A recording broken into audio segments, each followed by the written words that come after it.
जी हाँ, नमस्कार दोस्तों, आपका फिर से स्वागत है हमारी यूट्यूब चैनल अनबली स्टोरी पे। दोस्तों, आज हम बात करने वाले हैं कि मिर्ज़ा और साहिबा की प्रेम कहानी। तो इस वीडियो को स्टार्टिंग से एंडिंग तक जरूर देखिएगा। कहते हैं कि इश्क खुदा है, इश्क जन्नत है, इश्क ज़माने की सबसे बड़ी नेमत है।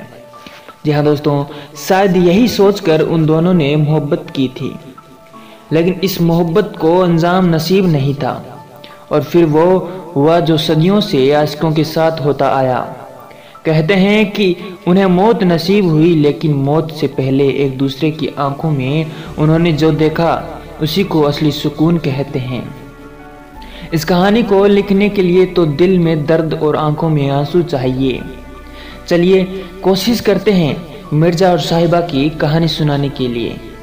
उस दौर, उस मंजर, उस दर्द का बयां करने की जो मिर्ज़ा और साहिबा की रंगों में इश्क बनकर दौड़ता था। बचपन का प्यार। बात उन दिनों से भी बहुत पहले की है, जब पंजाब दो टुकड़ों में बंटा नहीं था। पंजाब की उपजाऊ ज़मीन पर ही उपजी थी इश्क की ये दास्तान। मिर्ज़ा और साहिबा को पढ़ते वक्त ही प्यार हो गया था।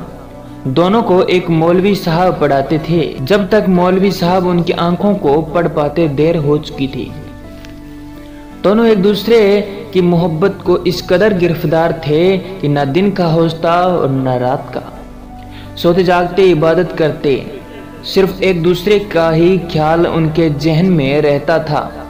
कहते हैं इश्क और मुश्क छुपाए नहीं चुपते। मौलवी को उनकी ये नज़दीकियाँ रास नहीं आई और फिर खबर जमाने को भी होने लगी।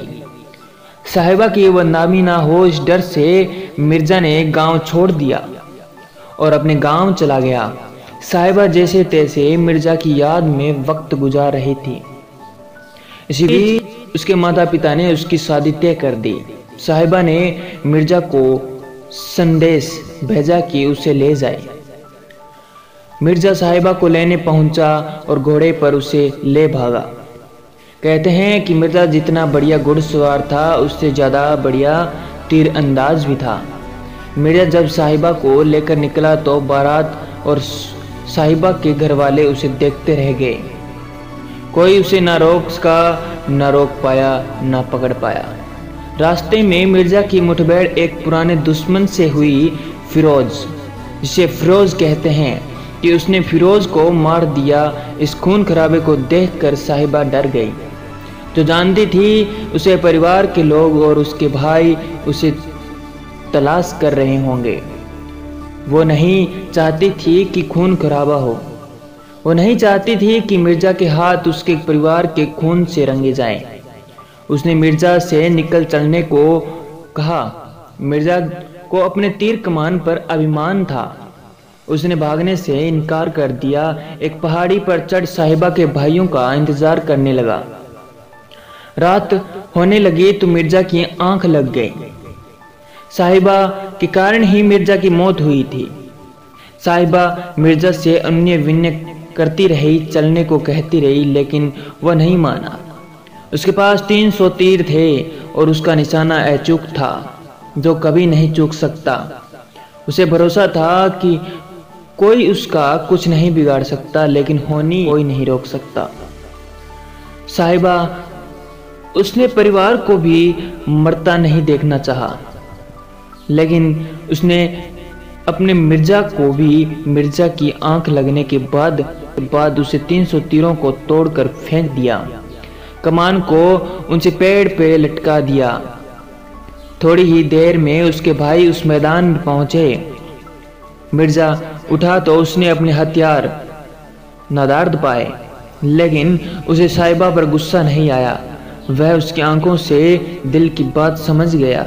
साहिबा के भाइयों ने मिर्ज़ा को मौत के घाट उतार दिया। एक कहानी में साहिबा मर जाती है। वह अपने भाइयों को रोकने के लिए मिर्ज़ा के सामने खड़ी हो जाती है, लेकिन उनके तीर दोनों को चीर देते हैं और दोनों सरसया पर हमेशा के लिए सो जाते हैं। एक दूसरी कहानी भी है जिसमें मिर्ज़ा साहिबा को जिंदा रखने के लिए कहता है और फिर साहिबा जिंदा रहती है, लेकिन ऐसे जैसे मन मिर्जा का हो और तन साहिबा का, यानी साहिबा के शरीर में मिर्जा का दिल हो। कौन सा अंत सच है नहीं पता, लेकिन ये कहानी जितनी पुरानी है उतनी ही दर्द से भरी भी है। मिर्जा और साहिबा की ये अमर पहन कहानी पंजाब के लोकगीतों के अक्सर सुनने को मिलती है। तो दोस्तों, आज का हमारा ये इंटरेस्टिंग वीडियोस आपको कैसा लगा? अगर अच्छा लगा हो तो हमारे यूट्यूब चैनल को लाइक, शेयर एंड सब्सक्राइब ज़रूर कर दीजिएगा जी। थैंक यू दोस्तों।